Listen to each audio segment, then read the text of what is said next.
What is going on, boys and girls? Good to touch base with you again, and it's really just a reflection of what happened in the Newcastle game and moving on to Man United on Thursday.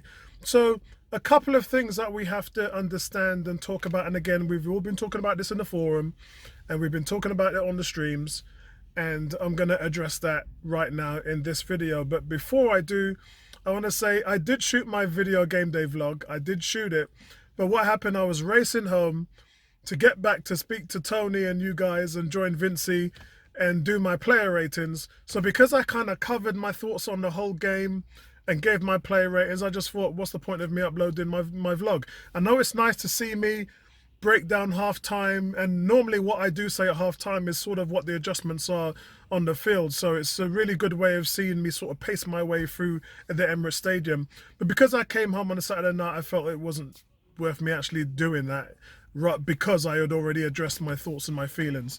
So moving on, a lot of Arsenal fans are still complaining about the lack of goals. And realistically, what I have been saying and addressing it to the fan base is, it isn't just Arsenal. The game of football as a whole is seeing a lot of teams struggling. Outside of the top four, literally every other team is in the same position as Arsenal. And what I mean by that is, all 15 teams do not have a positive goal difference. Only Wolves, Brentford and Crystal Palace remain at 0, which is where Arsenal was last week before they lost to Liverpool. Every other team, including Man United, they're -1. Every other team has a negative goal difference after 13 games. This is the first time Man United have had that for, I think, is 30 odd years or something like that. We are the 5th most creative team, and I put the stats up on the forum, and all of what's been talking about is a myth, because everybody, that's the way the teams are. I don't know whether it's a lack of quality strikers, and I don't think that's the case, because if you go through a lot of the teams, especially the first 10 top half of the table, where you've got some fantastic talent up front, I don't think that's the case. I just think defenses have got better. That's my opinion. But we'll have to sort of look at that in greater detail and find out exactly what is going on. But the top 3 teams have a goal difference of over +20. That's the top 3 teams. So, which is why I've been talking about the gulf in terms of the quality being the top and the rest. It's increasing. The gap between those teams and where we are is increasing. And that's a worrying sign. But it's a good sign for teams who are trying to battle into Europe and for that top 4 place, because we have to figure out what Man United are going to do now. Our result against them on Thursday is going to be absolutely huge for both clubs. And we've never really had a result at Old Trafford. And it's going to be one of those games where, for me, I'm just hoping that we come out of it with some points. It's a little bit different to the Liverpool game, because Liverpool have scored in every single game. Liverpool are a top team in the world. And Man United are just trying to figure it out. I think dropping Ronaldo the other day is indicative of the conversation that we had on a Friday night. And big shout out to you, Darren, who's the Man United on 101 for the Premier League show. But we went into details and depth about Man United's direction and why Oli was sacked. I mean, one result shouldn't make a manager get sacked, right? So it was just an amalgamation of different results, because that's the only way they could have got rid of him. And for me, I'm still 50-50 whether they should have got rid of him or not. Bad results are bad results. Every team gets them. But you don't make a knee-jerk reaction and trying to change the whole ethos, because hitting the reset button does more than bring a new manager in. Hitting the reset button has a financial cost to it, and it also has a development cost to it. So it means that sometimes you buy a player like William Saliba, or you buy a player like Kieran Tierney. Now, those 2 players alone are 55 million. But with Arteta coming in, he didn't buy them. So he might have different plans for those positions, which means Arsenal have just wasted 55 million on 2 players, and I'm not saying this is the case. Don't take me to say that there's no need for Saliba or there's no need for Tierney. I just want to make that clear. I just want to say that when a new guy comes in, he has a different idea and ethos than the old regime did. And you have to accept that sometimes that doesn't fall in line with what is happening in the team or the growth in the team and the players. So that's really my perspective on it. And for Man United to do that, there is going to be a cost to the development and a financial cost, because the players that he sees might be, and we're not saying that he's going to be the final choice, but who else is there? Conte wanted to get the job, but but they didn't want to sack Oli now. That's the only reason why Man United didn't pull the trigger on Conte, because they weren't ready. That it was still, is it going to work? Is it not going to work? We still kind of really didn't know. We were in that is he or isn't he phase with Ole Gunnar Solskjaer, and they were still trying to figure it out. And I think it was a lot of pressure elsewhere that made them pull the trigger and get him out. So the fact of the matter is, now you've made that choice, there's going to be a whole load of changes at Manchester United. But I think Arsenal can take advantage of that. And for us to go out there, we're going to have to prove a point. Now, back to the Arsenal side of the game, is they need to figure out the Aubameyang issue. They got to figure it out. Because I know I've tried to big him up, and he's put in some solid displays more often than not this season. Let's just say he's had I think 3 back-to-back games where he just hasn't really been on it.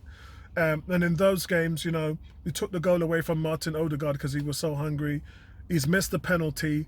He's missed an open goal. And so far already you're talking about 3 goals. And those 3 goals may or may not have had any difference on our point tally. But what they would have done is surely integrate more of a performance situation than what the team already has. First of all, we would have a +1 goal difference. That's the first thing. And maybe with us and West Ham, or whoever's going to battle for top 4, maybe it's going to come down to goal difference. But if it is, I know that West Ham are in a good place. And look, half the season ain't even done yet. We won't get there until Christmas. 19 games gone. That's when we'll have a good look at everything. But I think that Arsenal's got the defence to kind of make it happen and take us in the direction we want to go into.